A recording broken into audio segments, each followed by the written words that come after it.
Good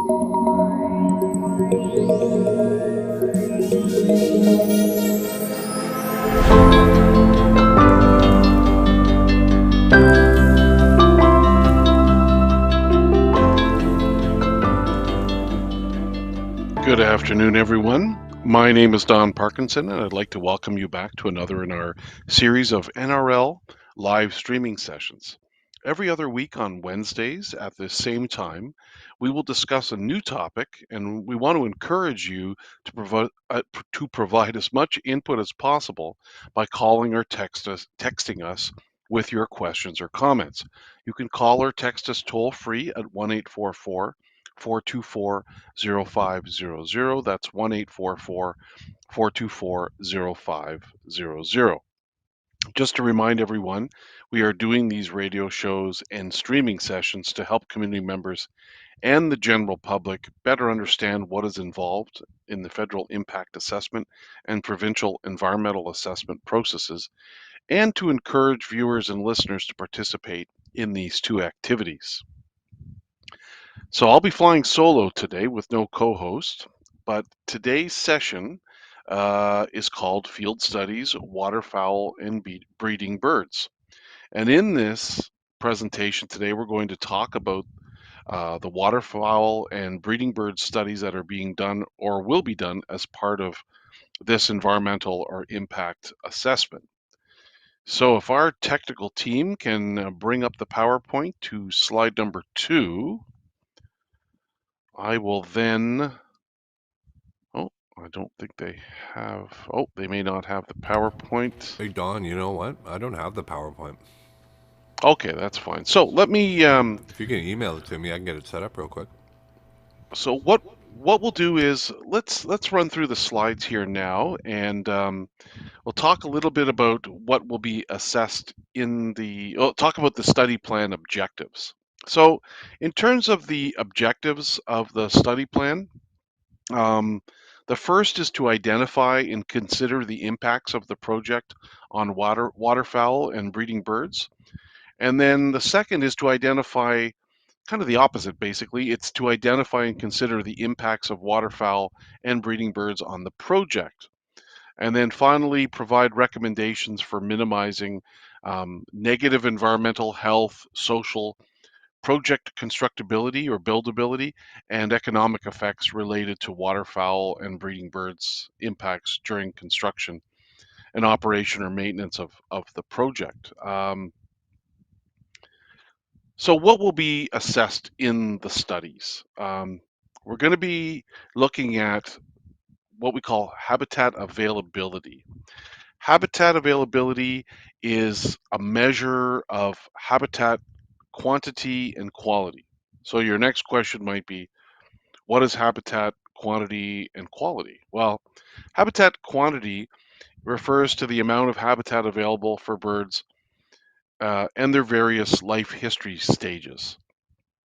This is assessed by determining potential changes to the total area of habitat and any known or assumed critical life cycle habitat, such as breeding or rearing due to project implementation. So in terms of different species of birds might use different habitats for different purposes. So for example, one species might use a certain habitat type for breeding, and then another one for rearing, another area for rearing their young as well, and then another one for after that period of time. So this is quite common among bird species.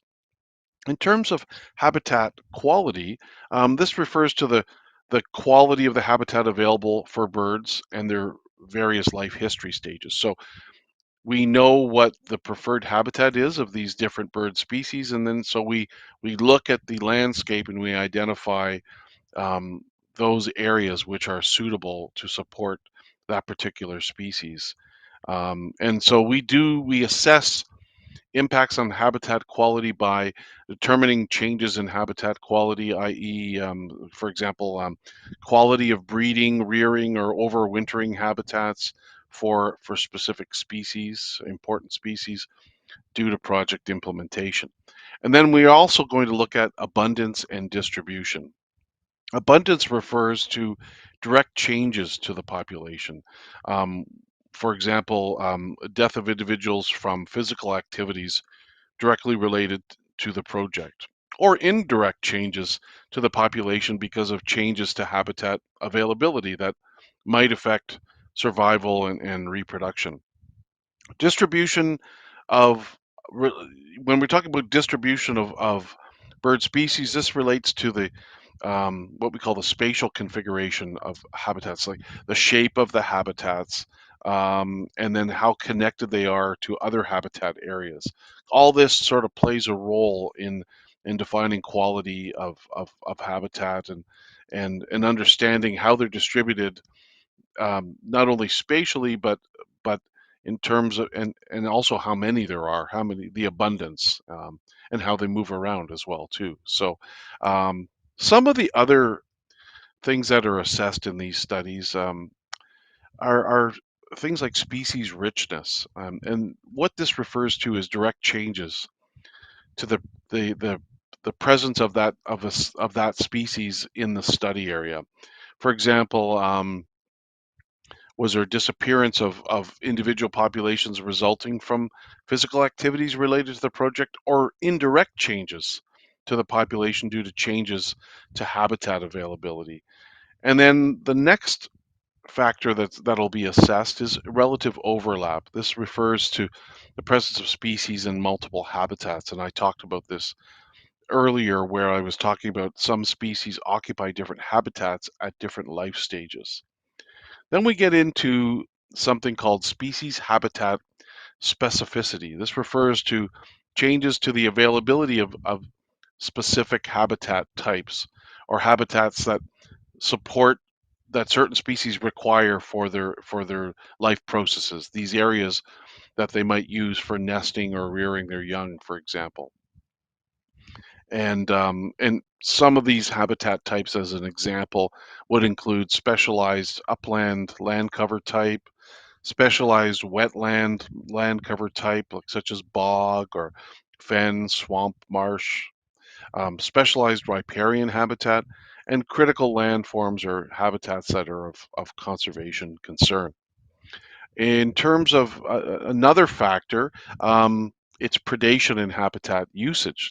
And what this refers to is potential increases to predator access and habitat utilization by new species to specific areas, resulting in changes in population due to increased hunting or predation, like increased raptor or mammal predation, and introduction of new species competition, resulting from physical activities of the project that might improve access for some of these predators. And then finally, and not least important for sure, is cultural significance of importance. So this refers to potential changes to the cultural interaction with and usage of bird resources within the project area resulting from physical activities of the project. So for example, does the road or will the road interfere with specific areas that are important for the spring goose hunt? Um, so, that's an example of that's a culturally significant activity, and the idea is to not interfere with those kinds of activities to allow community members to conduct their traditional activities. So, just to provide a bit of an introduction to the field studies on waterfowl and breeding birds, the general purpose is to describe the biodiversity of bird species, so the variety of bird species and the habitats that are found or likely to be found in the project area.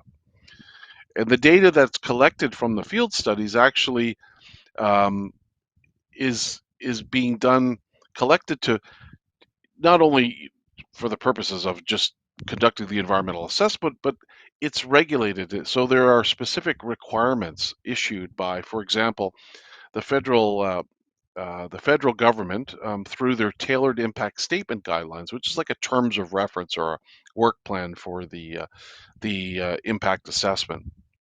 And so these requirements are such that the combined information from the existing data and the field surveys should provide enough detail to describe the distribution and abundance of all the bird species in relation to the project area. Uh, Collecting the bird, it would also involve collecting bird data to adequately represent different time frames. So we call them temporal sources of variation. So different time frames. So over years, within and among seasons. So within a single season, or through all of the different seasons: spring, summer, fall, and winter. And to better understand spring migration, for example, breeding, fall migration, overwintering, and within the 24-hour daily cycle as well. Next, we're going to talk a little bit about the first of the 5 different breeding bird point count surveys. And the breeding bird point count surveys typically are undertaken between May and July. Um, and in these, the surveyor conducts a stationary count of all the birds seen and heard over a given period of time. So the standard is 10 minutes, 10-minute point recording um, of each species encountered at 1-minute intervals, with distance estimates recorded for the different recordings. So the biologist would identify whether it's 0 to 50 meters, 50 to 100 meters, or greater than 100 meters. And then notes are also taken related to the land cover, or the specific habitat type within, or types within 100 meters of each sample centroid. So the center basically of that point where the observations are made from. That's called the centroid. So within 100 meters of that point where the observations are taken, the notes are made on the habitat or land cover types. Many of the birds that nest within the study area can be adequately sampled using this type of survey. Let's now move to talk a little bit on the next slide, that is slide number 8, about the acoustic bird sampling. This is a really interesting activity. It's very intensive activity. Um, so our field teams use what you call acoustic recording units, or ARUs, and these are deployed to survey bird presence. So they record the sounds where they're located, and these devices can be programmed to record 24 hours a day, like all the time, or at particular times of day. And so they record a lot of information. And many of these are deployed as part of the project. I believe from our biologists that there will be over 150 of these deployed throughout the study area.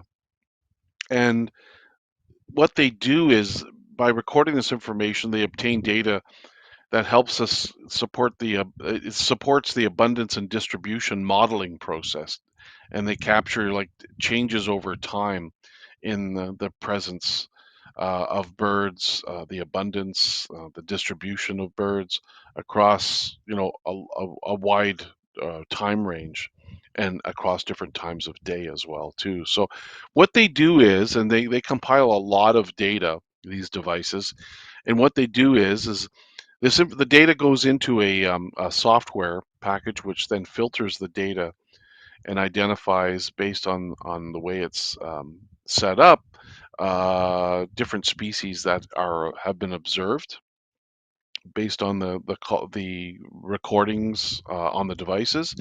And then once that information is then quality controlled by a biologist, it allows the team to be able to identify sort of over a larger area. Instead of just having individual points with observations at each point, it takes that information and I'll use a word here called interpolation. So what it does is it models or predicts um, information in terms of abundance, distribution of species over a land area. So it's a very, very helpful tool. And these ARUs are placed at least 500 meters apart, and they sample they proportionately sample all habitat types present, um, as was done with the point count surveys as well too. So let's talk a little bit now about what's called the crepuscular bird surveys. It's a big word. Um, this word basically means crepuscular birds are birds that are active during twilight periods, so between nighttime and daytime, so dawn and then dusk later in the day. So there are only a few species that really meet, sort of are crepuscular in the study area. And so these studies typically target only a few species, and in particular, they're targeting important species at risk. So the surveys can give us some really, really important results, actually. Um, and as I said, they allow biologists to observe and collect data on the species, including evidence of breeding, such as things like territorial wing booms and calling. When wing booms are something that are something's done by a nighthawk. It's a breeding tool, um, and so in combination with the ARUs, the acoustic recording units, these surveys can help paint a quite an interesting picture and an accurate picture of what's going on basically in the study area in terms of birds, their abundance and distribution. Let's now move to talk a little bit about waterfowl migration aerial surveys. And um, these are done with the shorebird surveys, and the the activity consists of flying the entire length of the proposed preferred route alternatives, and then circling over each lake or open wetland. Any open sizable body of water basically is surveyed as part of this work, and so it involves the use of a helicopter, um, and so it moves through the study area, going over these large bodies of water, or larger bodies, open bodies of water, and then it it involves the biologist making observations from the helicopter, and I'll talk a little bit about that on our next slide. But one thing I do want to mention is this activity, this survey activity, is something that requires a lot of coordination with hunters of neighboring First Nation communities. And prior to, so we spend a lot of time keeping in touch with community members to understand when hunting activities have begun and when they've wrapped up, so that our surveys don't interfere with their traditional activities. This is really, really important, and we stay on top of this to make sure that we don't cause interference with those important activities. And then, of course, we have the shorebird migration aerial surveys, and um, these are very similar to the waterfowl surveys as well. So both involve two biologists. One is what you call a primary observer, and so they're the ones not doing recording, but they're calling out information as they see things. And then there's a secondary observer who records the information associated with the observations that are collected by the primary observer, and they also serve to navigate the survey as well too, to guide the survey geographically. Um, and in doing this is really sort of a combined exercise with the waterfowl migration aerial surveys. And in doing this, all wildlife observed is recorded, including shorebirds, waterfowl, raptors like eagles, and any other observations. So there's a lot of information being collected at the same time. And the data collected will include the date, the time, the location. So every observation has a GPS coordinate associated with it. So there's a lot of information collected. I mean, the weather conditions are recorded as well. The species observed obviously is recorded, and the number of individuals is estimated. Of course, you can't count every single one, especially when you're moving at fairly high speed in a helicopter and you're a long way away from where those those birds are. But there are techniques for coming up with pretty accurate estimates as to numbers as well, and there's standardized techniques as well. So it's quite an intense exercise. It's helicopter-based work in the areas that we're talking about, and it can typically surveys are done in 3 to 4 days, depending on the size of the study area, but it's still quite intensive, and there's a lot of information that's recorded as part of it, but it's very valuable information. Next, we move on to waterfowl, to possible mitigation measures. So when we talk about mitigation, we're talking about ways of reducing impacts from the project on waterfowl and breeding birds in this case. So there's a bunch of different techniques, and what happens is these mitigation measures get more and more specific as we learn more by collecting more data on waterfowl and breeding birds within the study area. So this is something that gets refined, gets really, really specific as time moves on. But at the project outset, we still have enough experience where we can identify possible measures. And some of the measures would include, for example, adjusting the route of the road. So doing minor adjustments to the road position to avoid significant or species specific habitat. And the preferred route has there are preferred routes that have been identified and preferred route alternatives, and so these will be further investigated, and adjustments will be made as to the road center line within the proposed corridor. Another possible mitigation measure, would be to avoid clearing trees or other vegetation that's important bird habitat. So, and that's typically done by moving the corridor away from those areas. Road design can be used. There are techniques of road design to lower the probability of collisions with birds. So the road engineers will work closely with the biologists to um, alter the design where possible and where necessary to minimize the potential for these kinds of collisions happening. Um, uh, Timing of construction activities is important as well.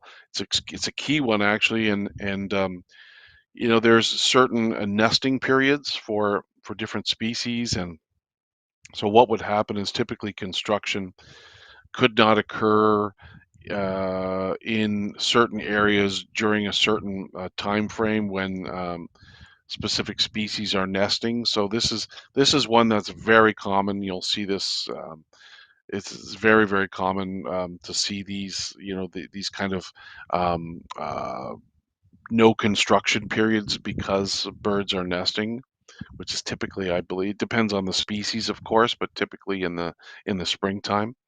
Um, and then it could be another thing is establishing species and location specific buffer zones and setback distances. So making sure that the center line of the road is a certain distance away, like a buffer distance, a certain distance away from an area of bird habitat that's significant. Uh, there's another one that doesn't really apply as much in this case, which is the implementation of artificial habitats. That's something that would typically occur more in more southern areas, more developed areas. And then another mitigation measure is regulating water levels in wetlands and other habitats to maintain habitat structures. So in this case, for example, if you're building the road through the James Bay lowland areas, you would make sure that you have, for example, structures in place to allow equalization of flow, so you don't get a buildup of flow. You have a buildup of water on one side of the road, because that could alter the habitat on the other side, because well, it could have alter the habitat on both sides actually, because the water levels would be outside of their normal ranges. So this is another important mitigation measure as well. So, and that's one that would typically be done as well. So, there are a lot of potential ways of minimizing impacts uh, on on breeding birds and waterfowl as well. So, um, so that just about wraps up today's session. I wanted to point out to everyone and remind them that they can contact us at any time. We have the email addresses on the screen, or we can bring them up on the screen on slide number 13. You can also visit our website at northernroadlink.ca to get in contact with us. Uh, we would love to come and visit your community and talk to you about the project. Our door is always open, and we're happy to entertain any requests. And that wraps up today's NRL discussion. Thanks for joining us. I hope our viewers found it helpful. Don't forget to visit our website at northernroadlink.ca or follow us on social media